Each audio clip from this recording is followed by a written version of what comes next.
like to welcome everybody to the May Parks and Recreation Commission meeting.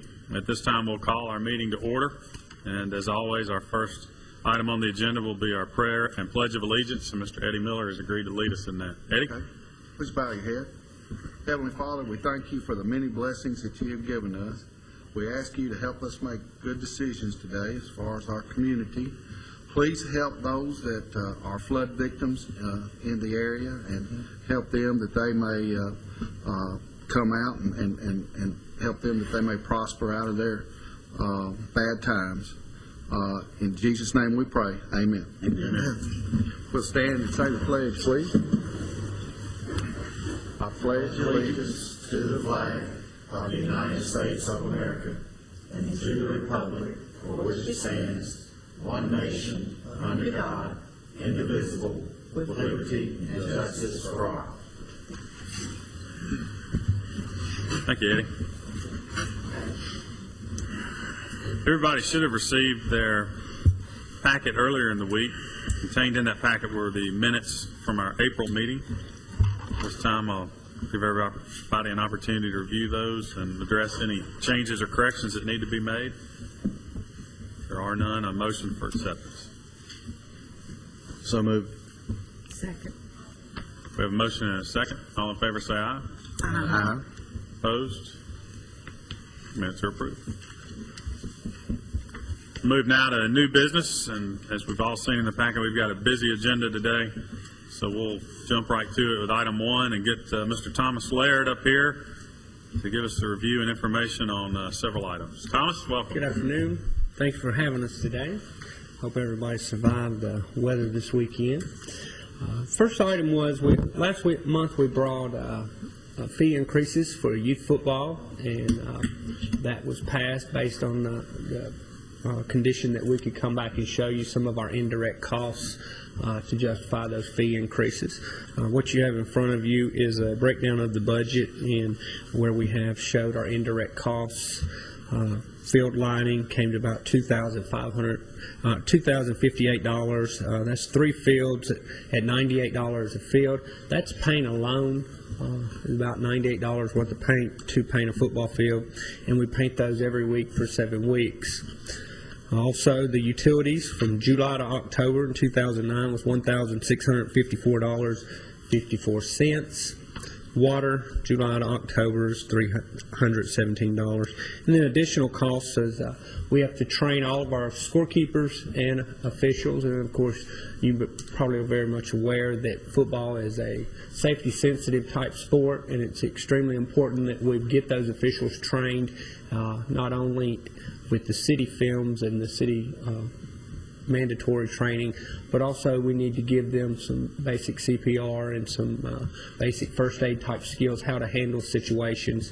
And then of course we want them to be able to serve as officials in the best capacity possible, so we have on the field training. And that generally comes to about $1,386.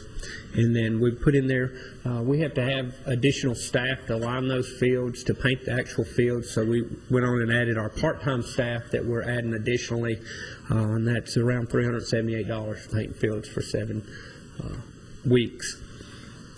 That brings a grand total of $5,793.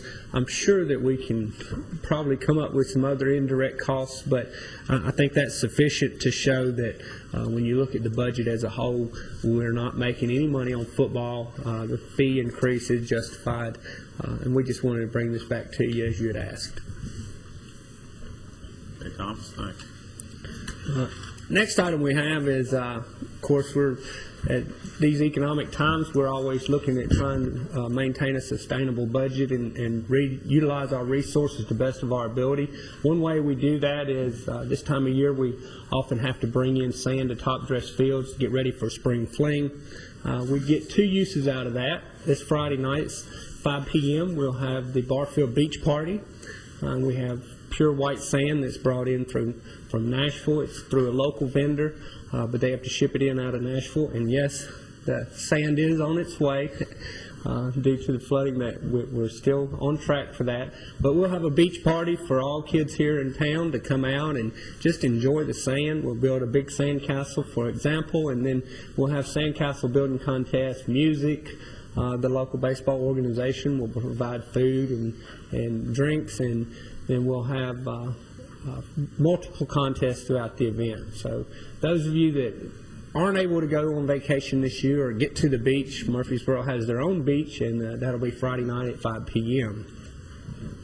Another big event that's coming up is the Hershey's Track and Field Meet, which will be May 15th at Riverdale High School at 10 a.m. I'm not sure if you guys remember, but last year we had a national champion. Joy Frierson won the 13, 14-year-old girls 100 meter.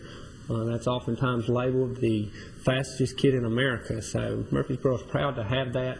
She went through our program from day one since the inception of the Murfreesboro Track and Field program, and it was a long, hard fight. We've got a full field of participants this year. About 56 kids are participating in training for this event. But the event's open to anyone that would like to participate. You don't have to come and be part of our track and field program to participate in Hershey's. It's free to any kid aged 9 to 14. We'll do registration from 8 to 10, and events will range from the 50 meter up to the 1600 meter, and we'll have field events for softball, throw, and long jump. So anyone that wants to come out and participate in that, we do encourage it. It's a great introduction sport to all sports. Run, jump, and throw is basics for every sport you participate in. So, and then the final item that we've got there is I just want to give you an update on the U.S. Youth Soccer President's Cup. This is a national championship held here in Murfreesboro this July.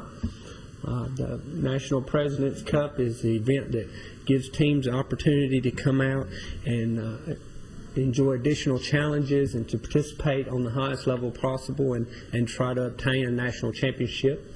It's for ages 14 and under, U14 to U17, so that's pretty much high school kids. They'll converge on Murfreesboro on July the 8th.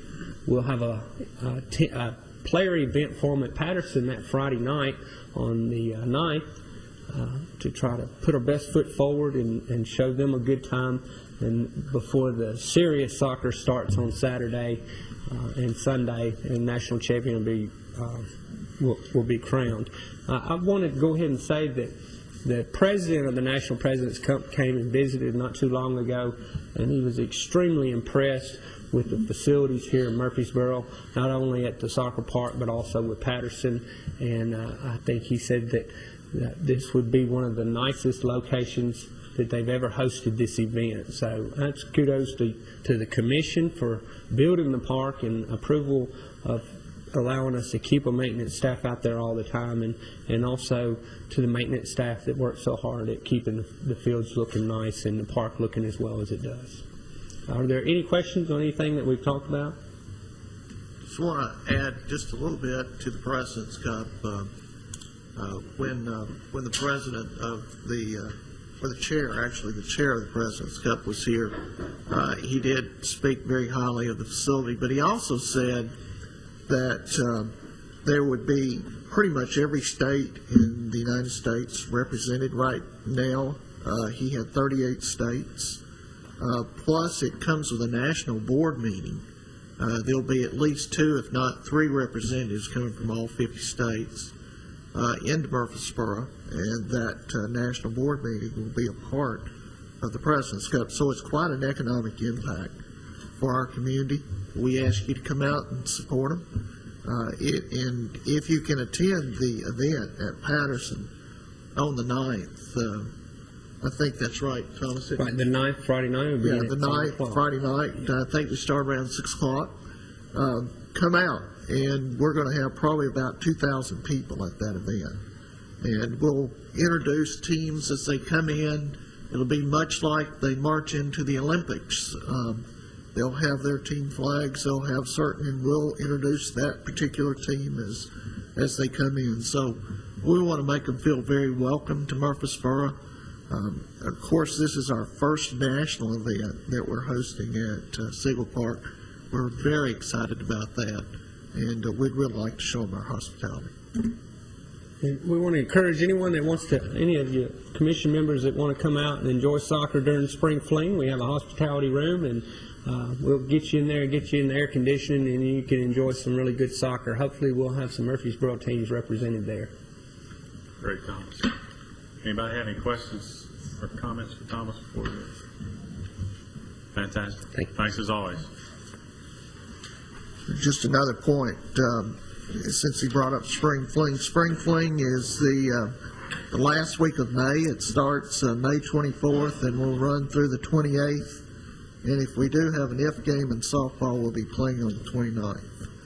So a lot of competition that will be going on in Murfreesboro. We're hosting tennis at the new tennis complex. All the tennis competition will be played at Old Fort Park. All the soccer competition will be at Siegel. And all the softball will be at McKnight Park to the Forefield and at Startplex. And of course, baseball is scattered out all through the city. Wilson Central will have a site. Oakland's will host the championship games since MTSU is tied up with the Sun Belt Conference. And of course, the track and field will be held at MTSU at our new track and field stadium. But big event, probably have somewhere around 5,000 athletes. You could double that for parents and visitors. So 15,000, 20,000 people will be in here during that week for spring play. Great. All right, item 2 is Angela Jackson is coming up and is going to give us some information and updates for some items pertaining to the Greenway and wetlands. Angela, welcome. Thank you. I wanted to extend an invitation to you and to the community to join us for the Stones Throw Away. This is an annual event that we have. It's a cleanup on the Greenway. And what we need, especially with the recent floods and the Greenway, as many of you know, spent some time underwater. It's open now, and a lot of the floodwaters bring in trash, and it happens. It's something that we constantly struggle with, just from an aesthetic standpoint and from an environmental standpoint, and it's something that we need help from the community in order to take care of. We do a lot of different cleanups. We work with scout groups and volunteer organizations throughout the year, but what we try to do every May is do a huge community-wide cleanup that takes place as this event, and we get support from a lot of organizations. The Trail of Tears District of the Boy Scouts are sponsoring with us this year. Stones River Watershed Association, Friends of the Greenway, MTSU's Center for Environmental Education. We've got a lot of support, but we are going to need a lot of volunteers. Our plan is to pick up trash next to the Greenway, down in the banks, and even in the river, using some canoes from some experienced paddlers, and work on the entire 10 miles of the Murfreesboro Greenway system. So we need a lot of help to really make that look nice. The angle that we take with it is basically I'll go out the day before the event and I'll put little tags throughout the trail on trash. So as people are picking up trash, if they find a tag, they win a prize, sort of like a really nasty Easter egg hunt. So it is something that we've done for several years. It kind of makes it a little bit more fun, and you never know what you're going to get, whether it be a tag or a kitchen sink. We found those as well. But I definitely wanted to invite you and invite the community to join us. It's on Saturday, May 15th from 9 a.m. to noon, and we'll be meeting at the Overall Street Trailhead, which is at Old Fort Park, kind of a center point of the Greenway, and working out from there. And I would love it if we can just get hundreds of people out there, because there is enough trash to go around at this time, enough for all of us. The next event I wanted to invite you to is of all of the events that I'm involved with, I have to say this is my all-time favorite. It's called the Small Fry Tri, and it's a triathlon for preschoolers, ages 2 to 6. We run, bike, swim. The running portion is through the grassy field. We'll be having this event at Old Fort Park. The biking portion is on the Greenway. It'll be bicycles or tricycles or big wheels, or the little things that the parents can scoot. It doesn't really matter. And swimming portion is running through sprinklers. Everybody runs to the finish line. Everybody wins a trophy. It's a real introduction to the world of Parks and Recreation athletics for our little guys. That event is at Old Fort Park at the trailhead there, and it is Saturday, June the 12th at 10 a.m., and you can pre-register the week before at the Wilderness Station to come get your race packet, your number, some good information ready to go. Any questions about those events? Questions for Angela? Okay, I wanted to kind of switch gears if I could and ask your permission to apply for a grant. As most of you know, Kids Castle at Old Fort Park is one of our favorite places in Murfreesboro. It was built by the community 15 years ago, and it is what I've heard Lanny refer to several times as a victim of its own success. It has been well loved and well used, and it shows it now, and it is in need of repairs, and then just actually total renovation is what we are hoping to do with this grant. The Tennessee Department of Environment and Conservation is going to be accepting applications soon for the local Parks and Recreation Fund grants. The application has not yet been released, but we expect a quick grant cycle, so wanted to come to you with the information and ask permission to work with city staff to pursue that grant when it does become available. Basically, just as a brief project description, we will be focusing at Old Fort Park. The primary focus will be Kids Castle. If funds allow, we would extend further into the park, work on especially those older 2 pavilions that are there in the park, and take a look at those if we can. We would be looking to renovate the playground, add new features, elements that are fun, age-appropriate, accessible, using materials that are more long-lasting and low maintenance. It's something that will help us enjoy that space for years to come. All right, does anybody have any questions, Tim? Yes. How much do you think it'll take to get the place looking nice? I'm going to let Lanny answer that one. Mr. Roediger, we had preliminarily estimated around $200,000 for the total renovation of that park. We do not know what level of grant. Now, we're hearing anywhere from $200,000 to $400,000. That's why we're putting some latitude on this. But generally, these grants are at 50-50.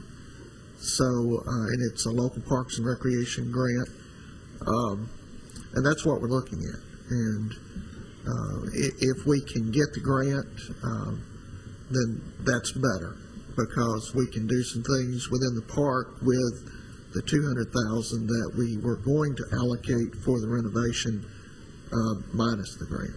So anytime we can apply for grant funds and we can double the efforts with half the money, then we're going to try to do that. So that's kind of the level of where we're at. It's going to be in the neighborhood of a $200,000 renovation. And my last question, after the grant is submitted, is what's traditionally, when do they let you know whether you've received it or not? The way I understand this grant and what they've called departments that are eligible, of course, if you've got an outstanding grant, many departments in the state have outstanding grants, you're not eligible to apply. So we do not have an outstanding grant, so we are eligible. And we've been contacted informally saying get ready because it is coming. If you have projects that you would like to submit, we want to make this turn around very quick, and award being somewhere around July the 1st. So it's going to be a much quicker process than we're used to. We want to get everything in place. Matter of fact, we've already sent off our clearance house letters for asking approval for this project to the different state agencies that have to give clearance back to the granting agency to say that we're not doing certain things on that particular property, and they have to okay that. So we've already sent those clearance house letters off in anticipation of this. One of the things that they look for in the grant application is approval from the different bodies that have authority over Parks and Recreation, Commission, Council, so forth. So as soon as we get the grant application, we get it put together, we're thinking that it may be this month, and we may not have time to come back to you in June. So we're just anticipating that, asking the Commission to give us some latitude to work with city staff. Of course, we'll have to go to City Council for final approval and get them to approve it, but we'll have to include the minutes of this meeting and the minutes of the council meeting in that grant for that proof of approval too, and there has to be a letter that we draft that the mayor would sign that says yes, it's gone before the commission, and usually we get Chairman Jernigan to sign off on that as well. Thank you. Does that answer your question? Very good answer. Good question. Any other questions or comments? If there are none, we need a motion to authorize the department to submit this grant.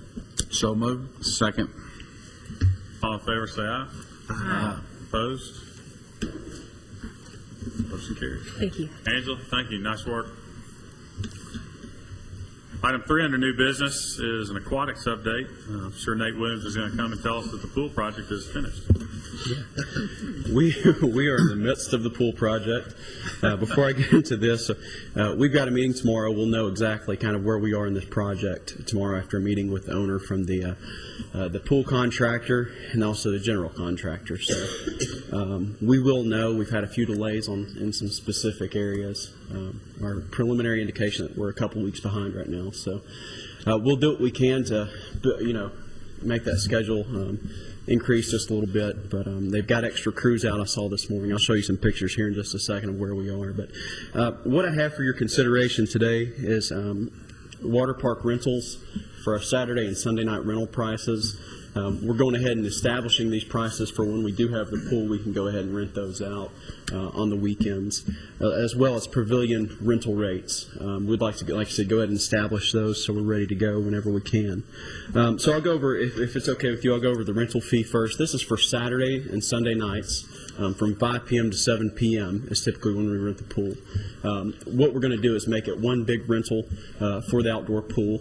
And I'll go over this. I'm sure you have it right in front of you. But we've taken into account all the prices of staffing, the weighted averages for the facility supervisor and the custodians, because one night might be a part-timer, one night might be a full-time person. So we've added that up. The total for staff comes to $233.88.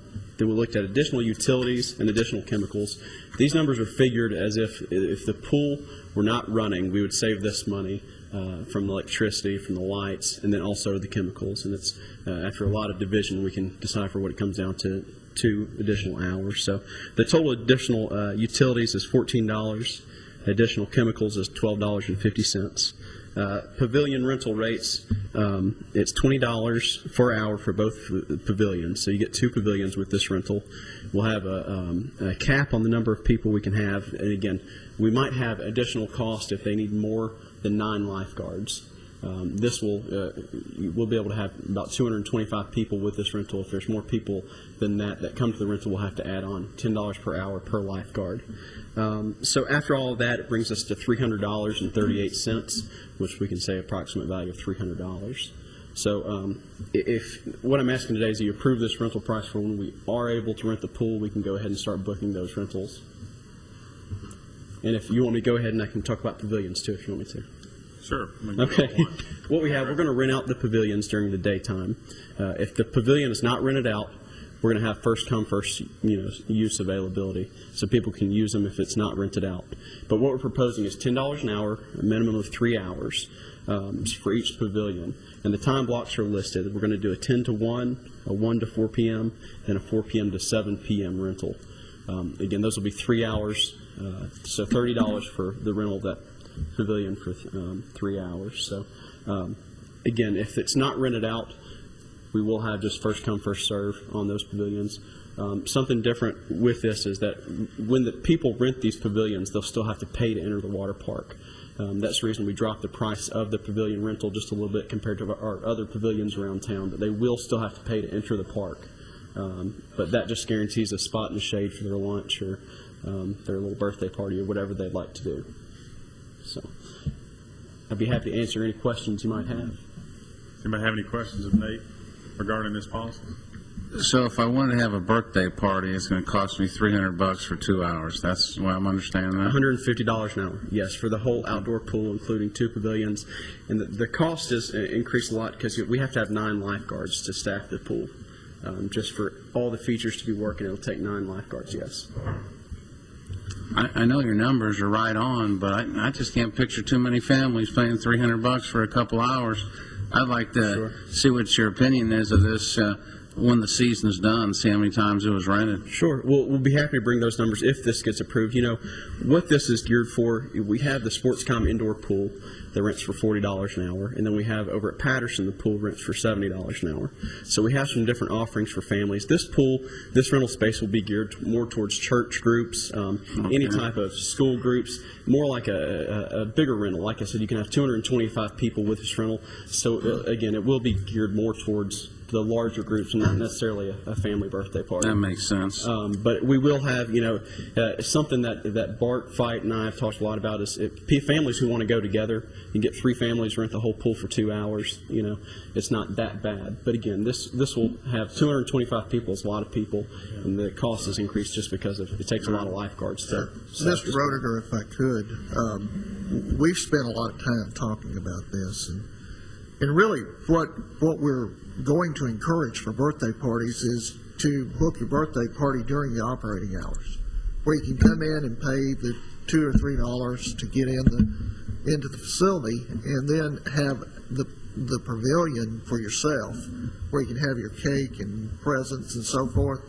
And if you really think about it, my grandson's had a couple of birthday parties at Chuck E. Cheese, and everybody's in there, and they have different tables set up, and you reserve that particular table, and you pay so much per kid, and you get your food and those kind of things. And we think it's going to be more birthday parties happening that way, where they'll want to come in, they'll want to reserve. That's why we have an individual price. It's only $30. We think that's really reasonable. If they got 10 kids, you know, that's another $30. So you're really looking at about $60 to have a birthday party, something like that. So we think those prices are pretty reasonable.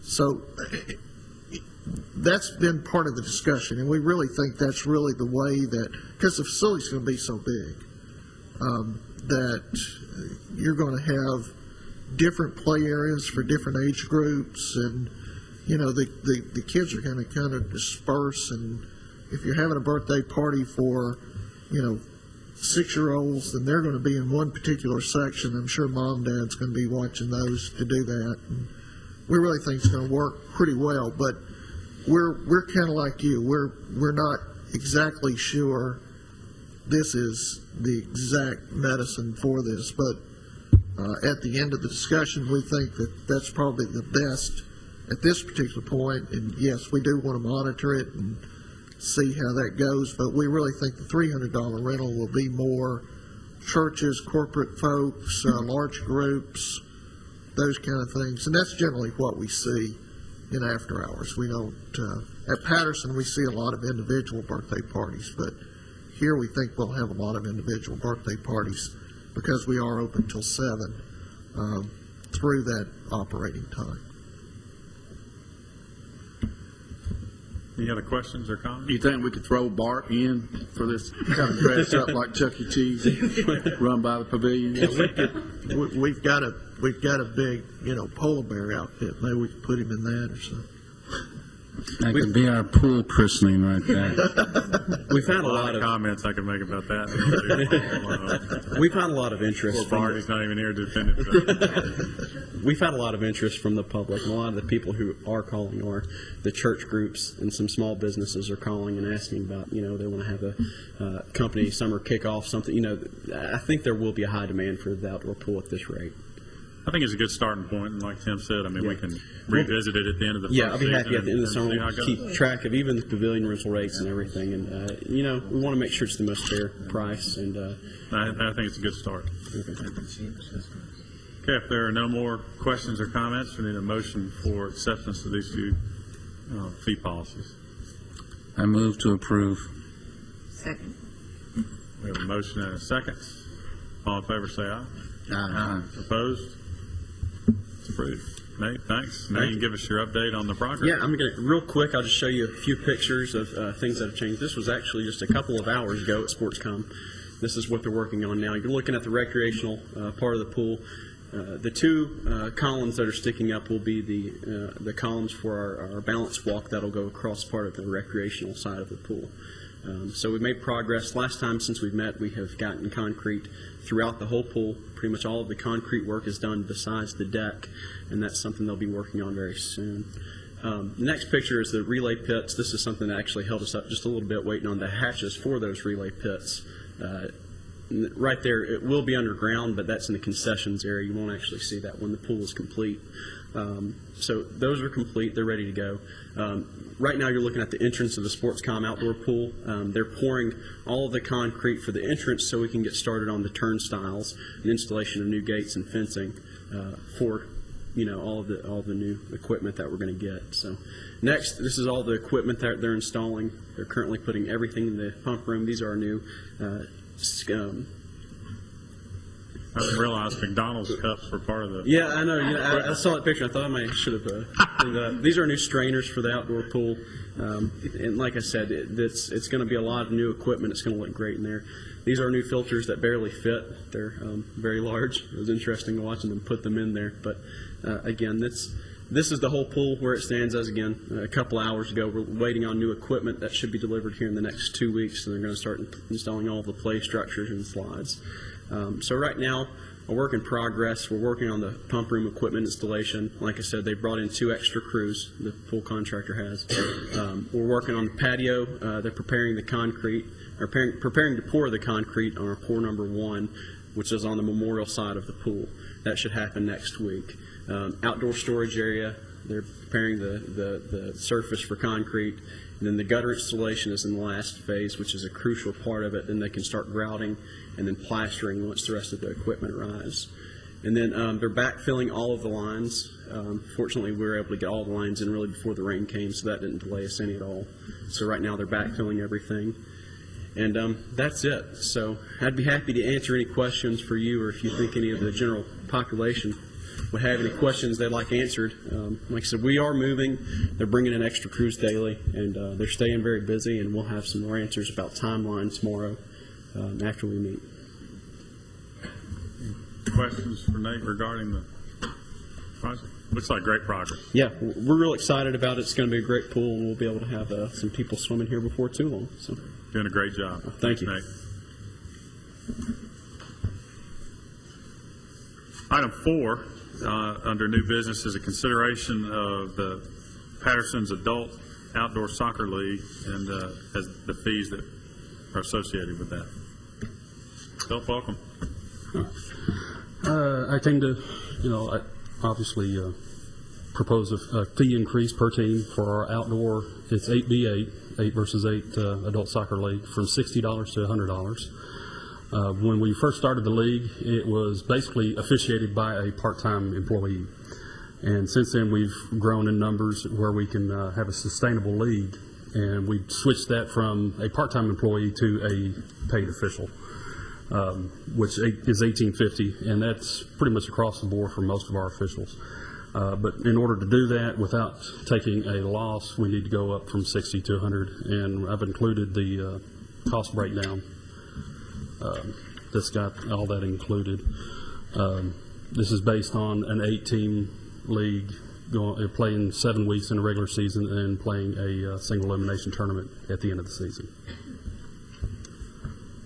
Any questions of Michael regarding this change? If there are no questions, we need a motion for acceptance of the change as presented. I move to accept. Second. We have a motion and a second. All in favor say aye. Aye. Opposed? Motion carries. Michael, Thank you. Thanks for being here. Good work.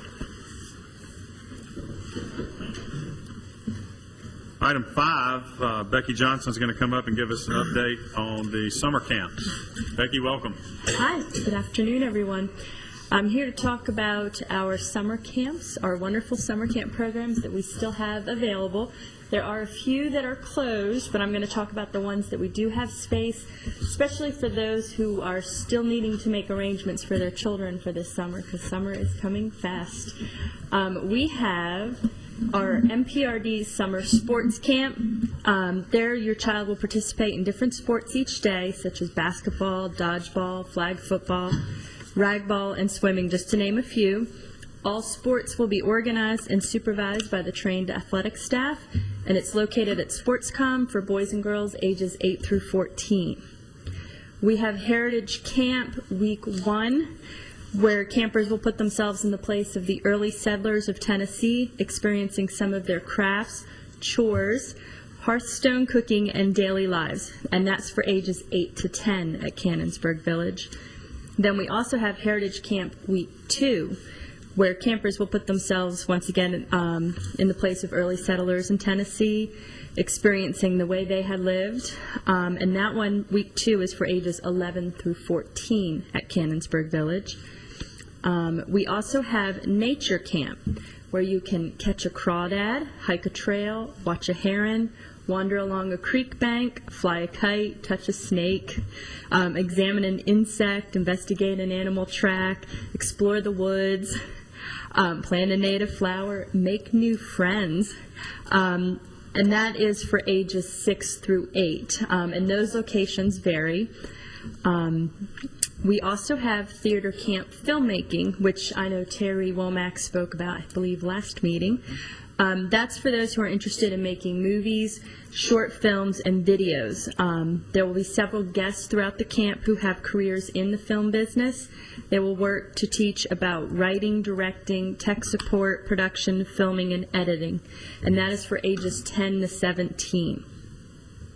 Then we have Guard Start Camp, which is if you're, as Nate put, if you're tired of the same old summer camps, do something unique and learn how to save lives. Become an American Red Cross junior lifeguard. And at that camp, they will learn first aid, CPR, water rescues, and they will be able to tell their friends that they are a certified junior lifeguard. And that is for ages 11 to 14. Then we have cheerleading camp, which is a personal favorite of mine. I will be instructing that, where they will learn the basic fundamentals of motions, jumps, voice projection, crowd appeal, and stunt safety. And that is for ages 6 to 12 at Patterson Park Community Center. I didn't want to list it all because it's very confusing, but for dates, times, and fees, or any other additional information, you can contact the Recreation Office at 615-890-5333. Or, of course, check out the Murfreesboro City website and go to the Parks and Rec section and pull up our Rec Connection. And that has all the detailed listing of our camps. Any questions? There's a lot going on. Mr. Chairman, yes, I have a question. Can citizens register for these camps online? Unfortunately, at this time, we don't, because they have to pay, and the way we take registration is right now we just take cash and checks. We don't take debit cards, and then online they have fees for debit cards, and so far we don't have permission to do that. And why wouldn't we consider doing that? The city is working on trying to get that as a possibility for us in the future. It has been a policy of the city not to accept credit cards, and there are some fundamental reasons for that. There's a fee associated with credit cards. I know that I think the county accepts credit cards if you go to pay your tags or those kind of things, but they charge you additional fee on top of the credit card. Mr. Lyons has put together a technology committee, and they're looking through to see what is necessary. And I know that Melissa Wright, our city recorder, is also looking into if we do take credit cards, which ones would we want to entertain? And what is the implications and how much of the fee would we need to add on top of that, because we don't want to pass those fees on to the taxpayers. We want to make sure that people that want the privilege of using credit cards, would have to pay for that privilege. So as far as our computer programs, we have the capability of setting up an online registration. It will go right to class registration, but we basically will be awaiting approval from the city to do that. Because right now in all of our locations, we only take cash or check. Right. It looks like, I would think if there's substantial transaction volume, that those Right. fees would be minimized. That's to- correct. To the credit Yeah, card and vendor. That's right. The more you use it, the less your fee is. And so, it would, we have several places, Sportscom, Patterson, Wilderness Station, several places where people come in to pay their fees or buy memberships, and that's the first thing they ask. Do you take credit cards? Or do you take debit cards? And so, personally, I think it'd be very beneficial for us. I think the volume of our sales would go up, would offset, because we're more of a market-driven department. People come to us because they're shopping for services. It's unlike police and fire. If your house is burning down, you call the fire department. If you're looking for a summer camp, you'll go to the Y or go to the parks or Discovery Center or somewhere else, and you'll shop those to see which one is good. And then when you go register, generally speaking, depending on the type of payment, may make your choice on whether you register or not. Or just the ease and convenience of Correct. registering for something online. Well, and the one thing that, and we could sit here and talk about this all day because we've talked about this a lot, but the new generations of folks that are coming up now with younger children, a lot of them don't have checking accounts. They have a debit card, or they have a money card that they load, and they don't particularly carry cash. Home phones will be something of the past because everybody is carrying cell phones. Most younger folks that you talk to don't have home phones. Wife has a phone, they have a phone. So we've got to adapt to the next generation of people that are coming through. Well, I just think we should consider it. But Absolutely. I agree with you. Let's just, give that input to the technology committee. Let's go online. and we Use a have, credit and card. we've had a person sitting on the technology committee. They're very aware of what we are requesting and so forth. So I applaud Mr. Lyons for his efforts, and I know that the council wants to make the right decision and wants to give the best service to our citizens. And I've registered or renewed a couple of different things with the state online, and they add that processing Yeah, they do. back to the end to so, give you their bill. and Mr. Jernigan, I think that's probably what the end result's that's going to where be. we- It's just getting the system set in place and making sure that, from Kelly's perspective, that we adhere to all the state and federal laws and those kind of things. And That's a good point. Well, I would just like to put forth either a motion or a recommendation that that this body support this and pass it on to the council or whomever, or to the city manager, that we'd like to see that pursued. You pass on our recommendation. I will. Second. Yeah, will. I think especially for our department and what we do, it makes total sense. Yeah, I was just talking out loud here. I think it would enhance the revenues. I agree. Would increase as a byproduct of it. That's a common agreement within our staff, and especially at their facilities, because we do have people come in and they'll say, how much has it passed? If we say $315, they reach for the credit card, and then they don't have their checkbook, and sometimes they'll tell you they don't come back. So Right. we do lose some It's an customers. excellent point. If you would pass along our recommendation to that committee, we'd like to see that happen. We certainly will. Thank you. Thank you. Becky, it's great stuff. And continuing on our picking on Bart and not being here, Nate, when you do your junior lifeguard training, is Bart the victim that has to be recovered? Because if he's not, I highly recommend it. He's going to wish he was here. He won't miss another meeting. Item 6, Rachel Singer is here with us today and is going to give us some information regarding the World Turtle Day. Hi, how are you? I just wanted to extend an invitation to you and the community to come out and celebrate Murfreesboro's 3rd annual World Turtle Day. We partner with the Discovery Center at Murphy Springs. The date is going to be May 22nd. It's going to be held from 2 to 4. Murphy Spring is the boardwalk area in front of the Discovery Center. So the day will consist of, we'll have several stations with interactive games, live turtles, some turtle talks, and the world's slowest hike along the boardwalk and scavenger hunt. Turtles are facing a decline worldwide, and this day was actually designated back in 2000, and communities across the world literally support this kind of thing, where they have small events and just to promote awareness for our turtles. So hope you guys can come out. And the day will also kind of focus on water quality, some different things that we can do right here at home, such as recycling to help not just our turtles, but our native wildlife in general. Also, as an initiative for the month of May, if anybody helps a fellow Murfreesboro turtle help cross the road, they can come to the wilderness station, and we will give them a button that says, "I saved a turtle today." So, any questions? That's great. Any questions? Great. Thanks, Rachel. Thank you. The last item under new business, Marlene Sewell is here with us today.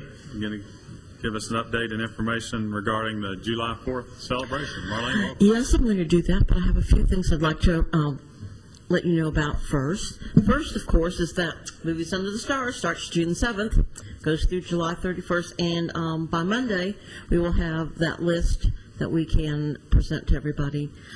You can call our main office and ask for a copy, or you can email us at recreation@murfreesborotn.gov, and Becky and her newsletter stuff will send that information out for people who'd like that.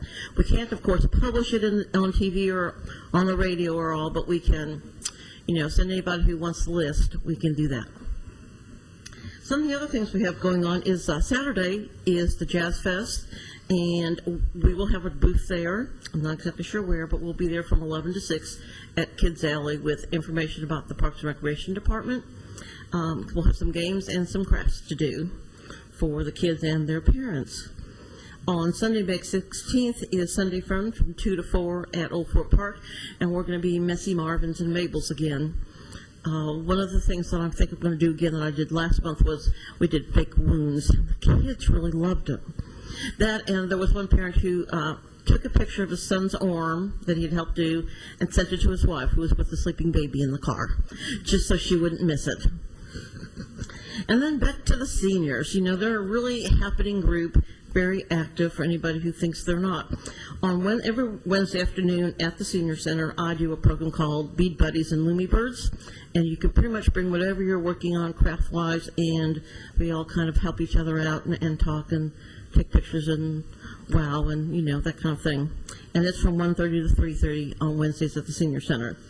And then Friday, May 14th is our annual spring dance. Refreshments start at 6:30. The dance is from 7 to 10. That is at the Senior Center, and it is a co-sponsored program with Parks and Rec, the Senior Center, and the St. Clair Classics, which is a dance group out of the Senior Center.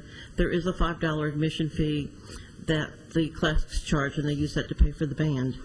And there's always a band, not just one person playing or a DJ. And then on Wednesday, May 26th, we used to celebrate National Senior Health and Fitness Day, but this year we decided not to do that. We're doing what we're calling Moving Day, and that will be from 8:30 to 2 at the Senior Center, and you can call them from 848-2550 to make your reservations and also reserve your lunch. Any questions on that? Questions for Marlene? Yeah, well, I always like to do fun, quirky things and messy things. But then we're going to go on to July 4th, which once again will be on July 4th, which is Sunday, at McKnight Park. And we're starting out our activities, hopefully, with from 1 to 6, we'll be Rock the Pool at the outdoor pool. And that's really Nate's kind of thing, but we've started billing it as a kind of an all-inclusive program. And then I usually schedule the storm from 3 to 4. Of course, I didn't do a very good job last year, but we're hoping that I'll do a little bit better job of that this year. So from 5 to 8, we have family games and activities, and of course should be a birthday cake. We'll do sound check at 7:15, and from 7:50 to 8, we'll be doing welcome and introductions. At 8 o'clock, we'll have the color guard present the colors, followed by soloists singing the national anthem. And the symphony is working on having kind of like not really a competition, but tryouts to see if we can find some new talent or some additional talent who can sing that. And then the symphony will start immediately after that and play through the fireworks, which will start at 9 o'clock. And it usually goes to about 9:15, 9:20. And then, we ask people to kind of stay around a little bit, not worry about it too much, about getting out. We did have, when you move to a new location, you always have issues with parking and leaving and entering the facility. So we've worked on that a great deal for this year. And so we will not open the exit to go out by the airport until we are sure that that road is clear of debris and any unexploded shells. So that's really for the safety of all the participants there. So in talking with the committee and with the mayor and some other people for last year, we kind of came up with this conclusion. If it's raining, lightning, or thundering between 7:15 and 7:30, then we'll shorten the welcome, cancel the presentation of colors. We'll get the national anthem sung as a soloist without the orchestra, cancel the concert, and then try and do the fireworks about 8:30. And that's pretty much what we did last year. That's pretty much what Nashville did also, because they have the same company doing the fireworks. It'll be pyro shows again. So we're hoping that that will work better this year, and of course we're hoping we won't have to worry about that at all. The July 4th this year is sponsored, of course, by us in the city of Murfreesboro, the Rutherford County Chamber of Commerce, the Daily News Journal, and the Murfreesboro Symphony Orchestra. No, just Symphony Orchestra now. So there will be activities again for the families with the bouncies and the jumpies and the slide down at Starplex. We will have approximately 5 to 7 food vendors, and there should be an insert in the Daily News Journal sometime the week before July 4th. Do you have any questions? Any questions for Marlene? Y'all coming? Coming every year. I get a nod or two maybe here, yeah. It ought to be a great day. It always has been. And I hope you come and enjoy yourselves. Thank you. Thanks, Marlene. Thanks for your work on that. That's it for new business. Is there any other business to come before the commission? Seeing none, I want to thank Thomas, Angela, Nate, Michael, Becky, Rachel, and Marlene. Thank you, guys. That's a lot. We covered a lot today. We appreciate y'all being with us and all your hard work and effort. It means a lot. If there's no other business, we stand adjourned.